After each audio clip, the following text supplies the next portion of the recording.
lui vaut à ce jour d'être inéligible. On va en parler. Avant cela, c'est le parquet que vous dirigez qui va requérir contre Marine Le Pen et les autres prévenus. Il y a des menaces de mort, notamment contre des juges, des magistrats, suite à ce procès. En avez-vous reçu? Et les magistrats qui vont avoir à œuvrer dans ce procès sont-ils préparés à cette pression?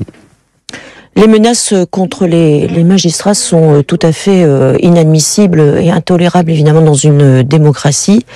Et les auteurs seront sévèrement jugés lorsqu'ils seront identifiés. À cet égard, je veux rappeler quand même que aujourd'hui il y a une contestation des fonctions d'autorité dans notre pays et pas simplement des menaces à l'égard des magistrats, mais également à l'égard des enseignants, des policiers, des gendarmes, et c'est un mouvement qui apparemment s'installe et qui est donc extrêmement grave pour notre démocratie. Concernant ce procès, il y a une enquête, il y a des poursuites. Cette enquête a déjà donné des résultats?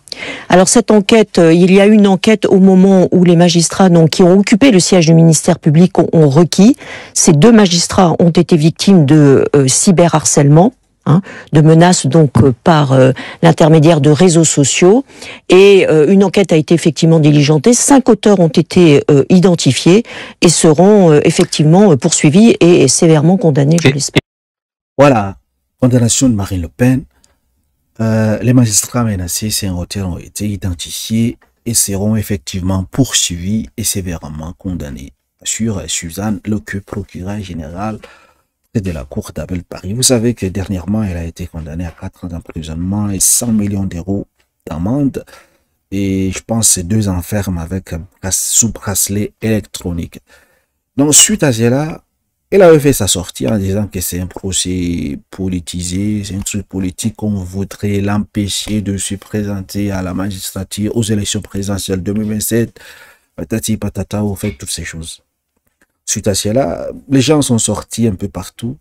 Et voilà des partisans, les militants du RN, qui sont allés jusqu'à menacer les magistrats et les juges qui sont chargés de cette affaire. Voyez-vous un peu à quel point les gens sont abattus dans leur tête. Une personne qui vole de l'argent public, qui détourne de l'argent de ses proches au Parlement, jusqu'à 4 millions d'euros de trucs, d'argent qu'elle a volé, et vous ne voulez pas accepter la décision de la justice. Après, c'est vous qui allez crier partout, vous dites que il n'y a pas la démocratie, il n'y a pas ceci. Il faut commencer à donner des bons exemples, en fait. Heureusement que ces personnes ont été identifiées. Ils vont être poursuivis, en fait, comme l'a souligné la procureure. Vous savez, lorsqu'un juge fait son travail, vous êtes à même, peu importe votre statut, que vous soyez le président de la République, que vous soyez le pape, il faut accepter la décision de la justice. Maintenant, vous avez des appels, comme Marine Le Pen l'a souligné, elle a dit, ils vont faire les appels et probablement, peut-être, elle va, n'est-ce pas, gagner gain cause et participera donc à ces futures élections de 2027. Elle a dit cela. Elle n'a pas demandé à ces personnes de sortir dans les rues ou bien de menacer de mort ces juges-là. Ces juges ont été affectés à leur fonction pour exécuter ce qu'on leur demandait. Ils ont fait l'école, ce n'est pas pour choisir qui condamner et qui laisser. Ben, si le juge ne fait pas son travail, il ne peut pas condamner tout le monde. Voulez-vous qu'il continue à condamner que des petits, comme vous appelez, des petits racailles, des gens qui n'ont pas de nom, dont les gens qui ne pourront même pas voler ce que Marine Le Pen a volé? Et c'est quoi tout ça? C'est quoi toutes ces bêtises? Marine Le Pen, vous vous rappelez, il y a de cela quelques années, elle-même, elle a dit quoi?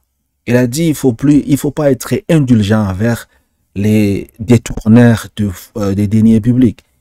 Il faut être sévère dans la justice, dans les peines sanctionnées. Et parmi ce qu'elle a dit, il faut les rendre inéligibles au fait dans différentes élections. Il faut qu'elle accepte la décision de la justice. Si réellement elle a volé ces 4 millions, pensez-vous réellement une personne qui détourne de l'argent est quand même à mesure de diriger l'État? Pensez-vous donner votre confiance à une personne qui détourne l'argent public? Voudrez-vous qu'une voleuse dirige la France? C'est quoi ces bêtises en fait? À un moment donné, il faut accepter la décision des juges, en fait.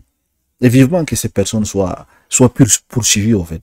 Parce que sinon, c'est quel message est-ce que ces personnes veulent envoyer et au reste, n'est-ce pas, des différents leaders des partis politiques? Ça veut dire que demain, Macron peut voler, et puis lorsque la justice va le condamner, et puis les gens vont sortir, ses partisans, pour menacer les juges de mort. Ça devient quoi? Ça devient de la tyrannie. Nous ne sommes pas encore réduits. Et en passant, voilà, nous avons des commentaires ici. Essayez un peu de lire quelques commentaires que nous avons.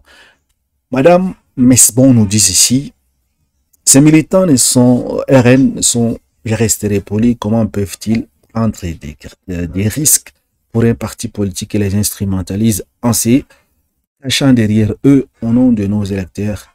Ils sont leurs alibis et ces gens-là qui insultent les autres de moutons, triste mode. On sait tous que vous piquez bien plus gravement que dans les caisses de droite, à gauche en passant par le centre. Vous vous cachez tous derrière le RN dans l'espoir de la création d'une jurisprudence pour échapper à l'inéligibilité parce que vous avez fait bien pire que l'ORN. Et qu'est-ce que nous avons par la suite? Monsieur le cordonnier nous dit ceci.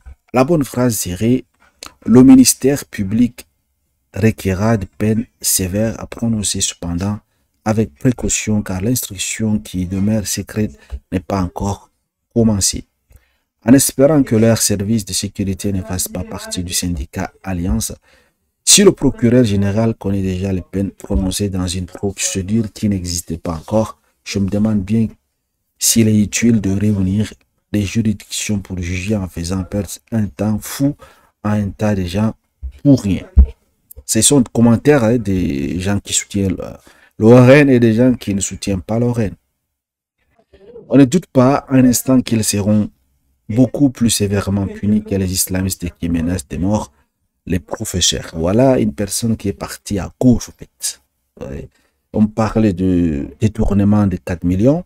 Il vient nous parler des islamistes qui menacent les professeurs de mort. Je pense que ces islamistes sont également punis par la loi, en fait. Toute personne qui menace autrui de mort doit être sévèrement punie. De 4 ans à 5 ans d'emprisonnement et de 75 000 € d'amende, selon l'article 433/3, je pense, voilà. Quel rôle jouent les médias en continu dans l'extrême médiatisation du RN? Invitation des députés RN sur l'ensemble des plateaux, des matinales de Marine Le Pen elle-même, sujet traité en boucle des heures durant ces médias se rendent-ils compte de l'impact produit? Réfléchir. Cette procureure a déjà décidé de la culpabilité, de la sentence et de sa sévérité. Pourquoi perdre du temps et argent avec des juges et des avocats? Donc voilà en quelque sorte les commentaires des uns et des autres, n'est-ce pas? J'ai tout lu, en fait, je n'ai pas choisi. Non, j'ai tout lu, en fait. Les personnes qui soutiennent ou non ce qu'ils pensent de cette histoire, de cette affaire, car Marine Le Pen a détourné 4 millions d'euros, n'est-ce pas, de ses assistants parlementaires. Dites-moi, qu'en pensez-vous de la situation? Et les personnes qui viennent avec des insultes, je les bloque en fait en commentaire.